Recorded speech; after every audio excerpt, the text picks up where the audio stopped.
Hello there, my very good friends. On today's wrestling news, a top WWE star was sent home from the road this weekend. Oh, Johnny Gargano and Kyle O'Reilly on their way out of WWE. Johnny Gargano has promised to tell everything on this week's episode of NXT. And an NXT UK star is now apparently a free agent. I'm Adam Wilborn. And I'm Andy Murray. Thank God that moustache is gone. And this is the news. We're going to kick things off by talking about the top WWE star that was sent home from the house show schedule this weekend, Jeff Hardy. PW Insider's Mike Johnson coming through with the original report here. On Saturday, there was a house show in Edinburgh, Texas, not Edinburgh. Oh. Not to be what came first? Yours? I hope so. Yeah. I sincerely hope so. But yeah, he was. It looks like something went awry at this house show in Edinburgh on the 4th of December. He was teaming, Jeff Hardy was, with King Woods and Drew McIntyre to face the Bloodline. He was worked over for the bulk of the match, reportedly becoming increasingly sluggish as the match went on. He eventually made a hot tag to McIntyre, but instead of jumping onto the apron like you would do in a tag match, Hardy actually disappeared into the audience with security following him.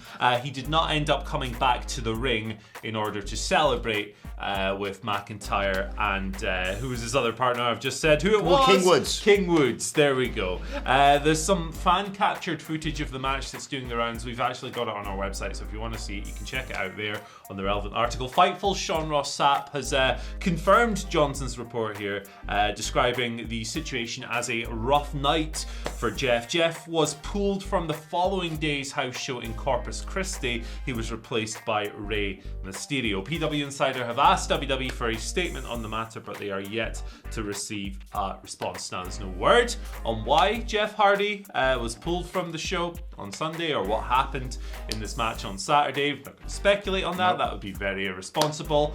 Just hope that whatever's going on, hope Jeff's doing okay. Yeah, exactly. It's concerning when you hear Jeff Hardy sent home from the road, obviously with his history, but we've not had any evidence of that, certainly in recent memory when it comes to him. And, you know, it's concerning, like you say, when you hear this report, but we just hope he's well and recovering well, because we recovered the broken skull sessions that he was on, and in it, one of the main things he talks about is the fact that he'd like to take a run, not just at Roman Reigns, but at that Universal Championship, and it does feel like that could be quite a nice thing. You've obviously got Brock Lesnar coming up at day one, but then, maybe it's the Rumble he has a shot, because it's not, that's always a show where generally you think probably people aren't going to win titles, but you have some great matches. Look at the history there. Transitional defense. Or I'm not even sure if they're having one this year, but the pay-per-view between Royal Rumble and WrestleMania. Normally it's Chamber, isn't it? But I don't know if they're doing that. I can't remember. Schedules all over the bloody place.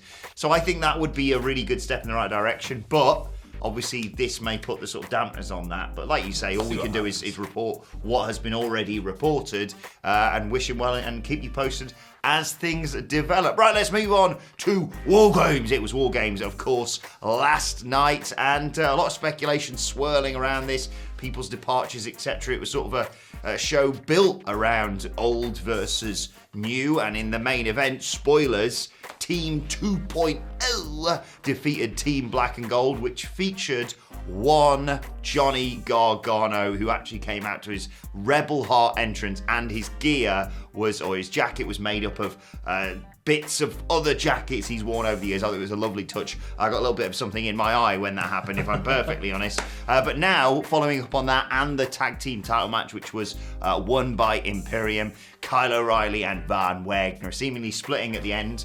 Von Wagner tries to attack Kyle. Kyle beats him down and then announces they're going to have a steel cage match on NXT this week. But a lot of people in WWE are now reportedly expecting both of those gentlemen to be on their way out. A lot of speculation, as I said, about Gargano. I know O'Reilly recently, Gargano signed that, what was it, a 10-day contract extension? Or week, 1 week, 10 day? Yeah, it might have just taken him to the 10th. I always get my things mixed up here. But he signed a very short contract extension effectively to cover off War Games. More on that in Andy's second story. And Kyle O'Reilly is due to become a free agent later on this month.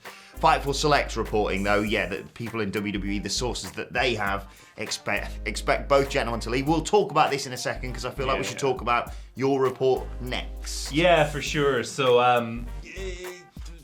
just a couple of other notes. Apparently, people have held off from saying goodbye. The wrestlers have held off from saying goodbye to them and stuff because they expect them to be at this Tuesday's tapings. Well, O'Reilly obviously has that cage match on Tuesday, and Gargano has announced, which is the next story here, that he will tell everything on tomorrow's episode of NXT. So this was in a speech made to the crowd after the main event at War Games. There's some footage captured again. We've clip on our website. It's on the relevant news story. You can track it down there. But speaking to the live audience, referring to the fans as his family, saying he would unpack everything. He's going to tell everything on Tuesday night. Now, whether or not those comments will be aired or if maybe he'll do a dark segment for the fans in the building, we don't know yet, but this is what Gargano is promising. He's also tweeted the following: hell of a run, thank you all. Little Johnny Takeover logo there. Lovely stuff. Got some of his previous attires references. Nice stuff, creative stuff, good stuff, Johnny Gargano. So yeah, there we go. Some stuff from Gargano. Both him and O'Reilly expiring this month. Coming out of Contracts this, expiring, they're not expiring. yeah, they will still be in wrestling in some form, presumably. They're not retiring. So, gut feeling coming out of you this. tweeted about this, didn't you? Yeah, I think Johnny Gargano has re-signed with WWE. Okay. And this is just me. This isn't a report. I haven't spoken to anybody. It's just how I feel about it.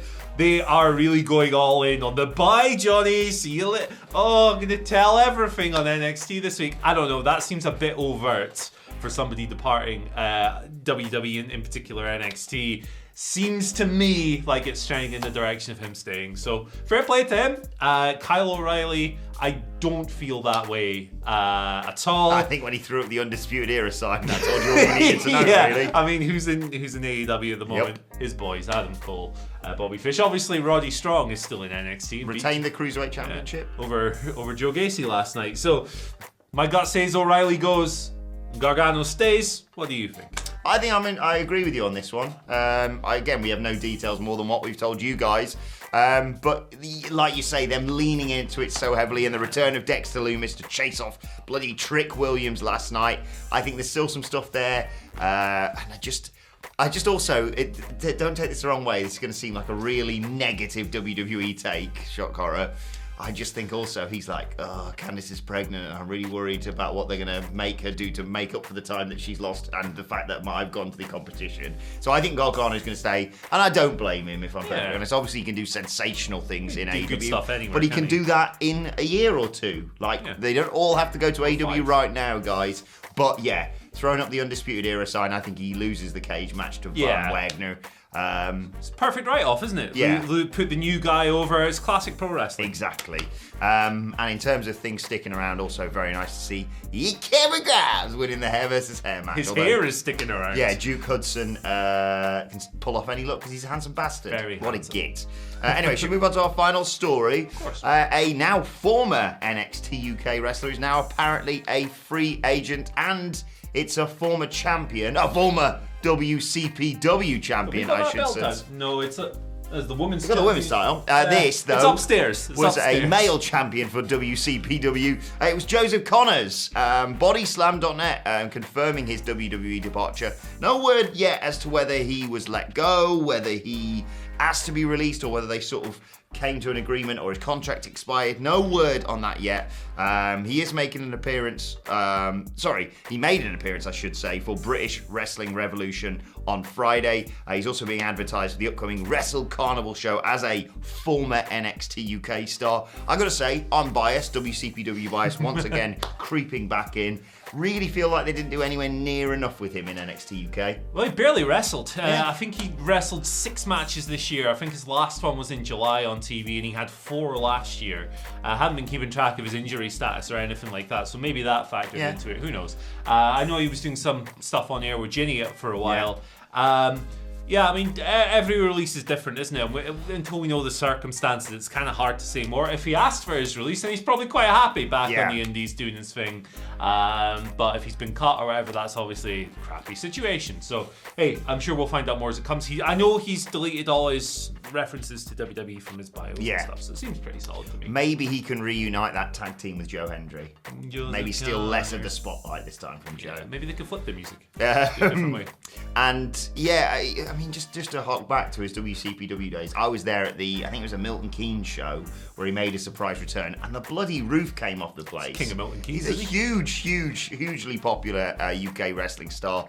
Disappointing that WWE didn't know enough of him, but like you say, if this is a result of him going, you know what, I'm fed up here, fair enough, best luck to him, and if you get the chance, you're a UK fan watching this, do go and see him, because he's fantastically talented. I'm getting more and more wound up the more I think about this one. Yeah, let's go. He's gone. Anyway, let's move on to your Twitter questions. At WhatCulture WWE, of course, if you want to get in touch with us. First question today comes from Dustin Sensenig, who says, hey guys, two-part question. When Kenny Omega returns, where does the Young Bucks' allegiance lie? With him or Adam Cole? And do you see any kind of turn from anyone in the Elite? The key to this, to me, is Kevin Steen. If Kevin Owens leaves WWE and ends up in AEW, I think there are incredible storytelling possibilities with the Young Bucks, Adam Cole reuniting Mount Rushmore, their PWG stable. I agree. Kenny Omega maybe feeling ostracized, maybe his friends have moved on to the sexy new guys and have been forgotten about. I think that's an awesome storyline. If Kevin Owens doesn't come in as Kevin Steen, you can do that anyway, because Adam Cole, you saw on his way out, Kenny Omega said, hey, hold down the fort. Not you, Adam, the Young Bucks. I was talking to them, not you, you goober. Adam Cole said, cleaner, I got this, which got me down. Yes. But yeah, I believe the Bucks are going to drift away from Kenny towards Adam Cole. That's going to result in a Kenny Omega babyface turn. I agree. And regardless of whether Kevin Steen comes in or not, I think the Bucks and Cole and maybe Kevin Steen are going to be the alpha heels. I'm with you every step of the way there. So instead, I'm going to say happy belated birthday to Owen Steen, who celebrated his 14th birthday yesterday. So now I think he's old enough to electric chair his dad on the ramp. Just like Dom Mysterio. There we go. If they want to do something like that, I'm obsessed. Mark Solid, second question of the day. This is less something that I think may well happen and just a sort of dream scenario, basically. Morning, guys. Thoughts on getting X-Pac to join Sting and Darby to take on the Gun Club? The older guys can talk and really let the young boys work and get that rub. AEW is better than WWE in that, in my opinion. Interesting. Have you seen Sean Waltman these days? He's looking in tremendous shape. Love that man. That guy. Put some respect on X-Pac's name, everyone. Yeah, like that's the thing. Like, I feel like he's still tarred with the X-Pac heat brush, and it sucks because he's a wonderfully talented pro wrestler, and the 1, 2, 3 Kid stuff was awesome as well. To circle back to the question, I think that they are probably more likely to use Tall Paul White if they're going to do a 6-man tag. They already have some heat between Billy and Paul after the turn that they just forgot about. You have previously fantasy booked Paul White doing a coffin drop on Darby Allin. No, on Sting, wasn't it? Yeah, so what happens is he joins them and you think, oh great, and then what happens every single time with the Big Show and Sting's friends turn on him, Big Show turns heel or face as required. He is going to KO punch Darby Allin and then hit a coffin drop on Sting. Because he's effing tall and he's effing Paul. Make it happen. Don't make it happen. Jake gives the final question of the day related to Johnny Gargano. He says, morning gents, with the expected departure, what have been some of your favourite Johnny Gargano moments and or matches while in NXT? The Andrade match for me. I think that the t-shirt. Yeah, that match to me was like the peak of the kind of work rate era of NXT. My favourite, I'm a boring guy. My favourite era of NXT is actually like 2015, 2016 when it was like Finn Balor coming in and it was like Sami Zayn and Neville and the 4 Horsewomen rising to the top. That's my personal favourite era, those small 1 hour long studio shows. But I think that's my favourite match for me. Gargano and Andrade, I don't think NXT's ever done better than that. And for me, really, NXT has kind of been on a bit of a slide since then. So that's my pick. 2 out of 3 falls. Adam Cole, Takeover New York, literally my favourite match of all time. There you go. And the match that made me fall in love with Johnny Gargano. I was a little bit late to the NXT party. I should mention, the epic matches against like AOP and stuff and shoving Ciampa out of the way and it was that way around. And then obviously the heel turn that, without Gargano, that doesn't work for Ciampa basically. But the 2 out of 3 falls match, I went in bit naive, bit like, I'll just do the Adam Cole, baby. And I sat next to Phil Chambers, massive Johnny Gargano fan, and leant up to him halfway through the match and went, I think I want Johnny Gargano to win now. It's just my favourite match of all time. And one final beat. We still really like that. No. Right. Let's move on to today's and finally, and we're just gonna give a quick nod to people who stand up to hate, particularly Anthony Bowens. What a Andy Murray. legend, man. What a legend. Shout out to him and his partner, Just don't be a dick. It's not difficult, is it? man. Really, really simple. Good way to start the week. Don't be a dick. Be more like Anthony Bowens. What an absolute top boy. Right. Let us know your thoughts on that and all of today's news stories in the comments section below. Don't forget to like, share, and subscribe. And subscribe to What Culture Wrestling on either iTunes, Spotify, wherever you get your podcasts from for daily wrestling podcasts. And my God, we don't charge, but you are getting your money's worth today. We are reviewing NXT War Games, SmackDown, Rampage, and we are looking ahead to Monday Night Raw later on today. What Culture Wrestling, wherever you get your podcast from. Plus, you can let us know your thoughts, Twitter questions at What Culture WWE. Watch there, follow both of us. You can follow Andy Murray At Andy H. Murray. The H stands for who? It's our Christmas party tomorrow. Yeah. Our Christmas party tomorrow. So look More forward noises to like that this week. Wednesday's news is going to be fun. Follow me on Twitter at Adam Wilborn. Follow us all at What Culture WWE. But for now, my thanks to Andy Murray and his knife, apparently. Thank you for joining us, and we will see you soon. I'm going to demonetize this. It's got blood on it.